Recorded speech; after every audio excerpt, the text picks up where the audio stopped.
تھوڑی ہی دیر میں. یہ آکاشوانی لکھنؤ ہے. پیش خدمت ہے اردو پروگرام.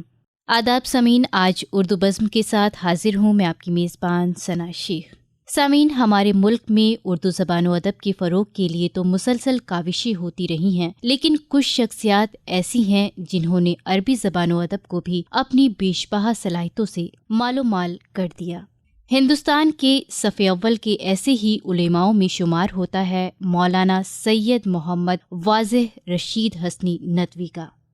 سید محمد واضح رشید حسنی ندوی عالم اسلام کی عظیم شخصیت، دارالعلوم ندوہ کے معتمد تعلیم، ایک مایہ ناز صحافی اور اردو اور عربی زبان کے بے حد عمدہ مصنف تھے. آپ کا تعلق ضلع رائے بریلی سے تھا.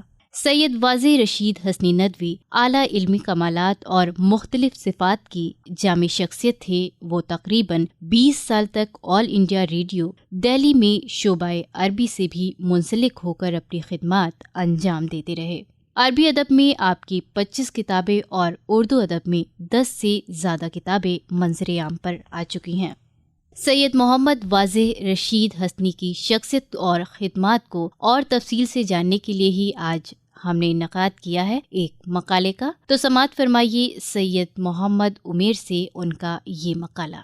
ہمارا ملک ہندوستان جہاں گنگا جمنی تہذیب سے مشہور ہے، وہیں یہ ملک علم و ادب کا گہوارہ بھی ہے. اس ملک کی مٹی میں علم کی خوشبو پائی جاتی ہے. یہاں بہت سی عظیم شخصیات نے جنم لیا اور انہوں نے اس ملک کی تاریخ کو تابناک بنایا. انہی شخصیات میں آل انڈیا ریڈیو دہلی کے سابق مترجم، الاؤنسر، عالمی شہرت یافتہ عالم دین، قد آور صحافی، ندوۃ العلماء کے معتمد تعلیم، عربی میگزین الرائد کے چیف ایڈیٹر، رابطہ ادب اسلامی کے جنرل سیکریٹری، درجنوں عربی اور اردو کتابوں کے مصنف، مفکر اسلام حضرت مولانا سید ابوالحسن علی حسنی ندوی کے قابل و فاضل بھانجے اور موجودہ ناظم ندوۃ العلماء اور آل انڈیا مسلم پرسنل لا بورڈ کے صدر جناب حضرت مولانا سید محمد رابع حسنی ندوی حفظہ اللہ کے چھوٹے بھائی علامہ سید محمد واضح رشید حسنی ندوی ایک با کمال و جمال احس ساز شخصیت کا نام نامی اس میں گرامی سر فہرست ہے. آج کا موضوع سخن آپ رحمت اللہ علیہ کی حیات و خدمات ہے. سامعین، آپ علامہ سید محمد واضح رشید حسنی بن سید رشید احمد حسنی کی ولادت 10 اکتوبر 1935 عیسوی بمقام تکیہ کلا رائے بریلی یو پی میں ہوئی. ابتدائی تعلیم رائے بریلی میں اپنی والدہ محترمہ سے حاصل کی. اس کے بعد آپ 1945 عیسوی میں لکھنؤ آئے اور ندوۃ العلماء میں داخلہ لیا. پھر 1951 عیسوی میں عربی زبان و ادب میں رسوخ پیدا کرنے کے ساتھ ساتھ فضیلت کا آخری امتحان پاس کیا. 1953 میں آپ نے عصری تعلیم میں انٹر پاس کیا. بعد ازیں علی گڑھ مسلم یونیورسٹی سے انگریزی لٹریچر میں MA بھی کیا. اس طرح آپ کئی زبانوں عربی، اردو اور انگریزی پر پوری قدرت رکھتے تھے. نیز آپ عربی زبان و ادب، تاریخ، نقد عربی وغیرہ میں بے پناہ صلاحیت رکھتے تھے. یہی وجہ ہے کہ آپ 1953 عیسوی سے 1973 عیسوی تک آل انڈیا ریڈیو دہلی کے شعبہ عربی میں الاؤنسر اور بحیثیت عربی انگریزی مترجم خدمت انجام دیتے رہے. اسی دوران آپ نے اپنے طور پر فن سیاست، سوشلزم اور انگریزی زبان میں مہارت حاصل کی. علاوہ ازیں آل انڈیا ریڈیو میں اپنی سروس کے رہتے ہوئے آپ نے مغربی سیاست و تہذیب کا بھی گہرا مطالعہ کیا. اس کے علاوہ آپ نے بہت سی علمی، ادبی، سیاسی اور مذہبی مقالات کا انگریزی سے عربی میں ترجمہ کیا اور ڈراموں، قصوں کو بھی عربی زبان میں منتقل کیا جو آل انڈیا ریڈیو سے نشر ہوئے اور پھر بعض عربی ریڈیو اسٹیشنوں سے بھی نشر کیے گئے. اس وقت آل انڈیا ریڈیو دہلی میں شام، عراق، مصر اور فلسطین وغیرہ مختلف ممالک کے ادبا کام کرتے تھے. آپ کا ان حضرات سے مختلف موضوعات پر بحث و مباحثہ بات چیت ہوتی رہتی جو علمی لحاظ سے معلوماتی اضافے کا باعث ہوتا تھا.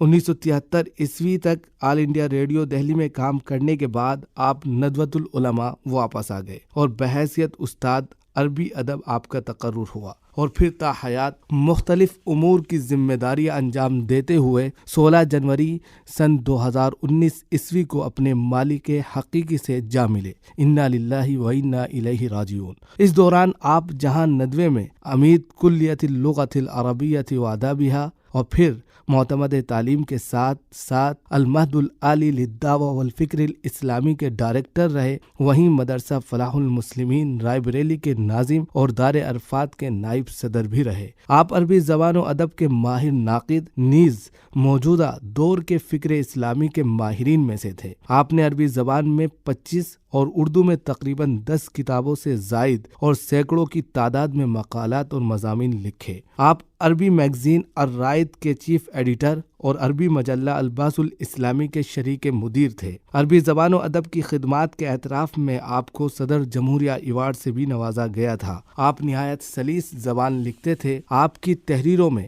ادبی چاشنی کے ساتھ ساتھ سنجیدگی بھی پائی جاتی ہے۔ آپ کئی ملی تنظیموں اور اداروں کے رکن رکین تھے، گویا کہ آپ ملت کے ایک درد مند مفکر اور بہی خواہ تھے۔ آپ کی سب سے اہم خصوصیت علم کی وسعت و گہرائی ہے۔ آپ نے اپنا مطالعہ کبھی کسی ایک فکر و خیال یا ایک تہذیب و تمدن تک محدود نہیں رکھا۔ آپ کی فطرت ہے کہ کہاں سے یا کس سے کیا چیز لیں اور کیا چھوڑیں، گویا خذ ما صفا و دع ما قدر کی حکمت آپ کے طرز عمل سے عبارت ہے۔ تعصب و گروہ بندی یا تنگ نظری کا آپ کے یہاں کوئی گزارا نہیں ہے۔ تدریس میں عربی زبان و ادب آپ کا خاص موضوع ہے۔ عربی ادب کے مصادر پر ہندوستان میں آپ ہی نے منظم طریقے سے کام کیا ہے اور منظم انداز سے آپ نے خدمت انجام دی ہے۔ اس موضوع پر مصادر الادب العربی کے نام سے کتاب تصنیف کی جو عربی ادب کے مصادر و مراجع پر مشتمل ہے۔ عربی زبان کی تاریخ کے آخری دور یعنی عصر حدیث کے ادباء کی خدمات و حیات پر مشتمل ایک شاندار و شاہکار کتاب اعلام الادب العربی فی العصر الحدیث کے نام سے بھی آپ نے ایک تالیف کی ہے۔ اس طرح عربی زبان و ادب میں آپ کی خدمات بے مثل ہیں، نیز آپ نے شخصیت نگاری، سوانح و سیرت نگاری کے میدان میں بھی بلند ترین خدمات انجام دی ہیں۔ مزید آپ نے ادب برائے ادب سے نکل کر ادب برائے تعبیر انسانیت کو مشن بنایا ہے۔ اس سلسلے میں آپ نے محاضرے دیے، جامعات و کلیات میں مقالات پیش کیے، سیمیناروں میں شرکت کی اور مختلف موضوعات پر اپنی فکر کو عام کیا ہے۔ آپ کی تصنیفات و تالیفات کے مطالعے اور آپ کی فکر کو پڑھ کر اندازہ ہوا کہ آپ دور حاضر میں ملک و ملت کے عظیم ترین سرمایہ تھے۔ ایسے نازک دور میں ایک بالغ نظر حکیم اور صاحب فکر و نظر دور بھی مفکر کا ہمارے درمیان سے اٹھ جانا قیامت صغریٰ سے کم نہیں ہے۔ ہزاروں سال نرگس اپنی بے نوری پہ روتی ہے، ہزاروں سال نرگس اپنی بے نوری پہ روتی ہے، بڑی مشکل سے ہوتا ہے چمن میں دیدور پیدا۔ اسی مقالے کے ساتھ ہم آپ کو خراج عقیدت پیش کرتے ہیں۔ سید محمد واضح رشید حسنی ندوی کی شخصیت اور خدمات۔ ابھی آپ سماعت فرما رہے تھے اس موضوع پر سید محمد عمیر سے ان کا یہ مقالہ، اور اب کلامی شاعر کے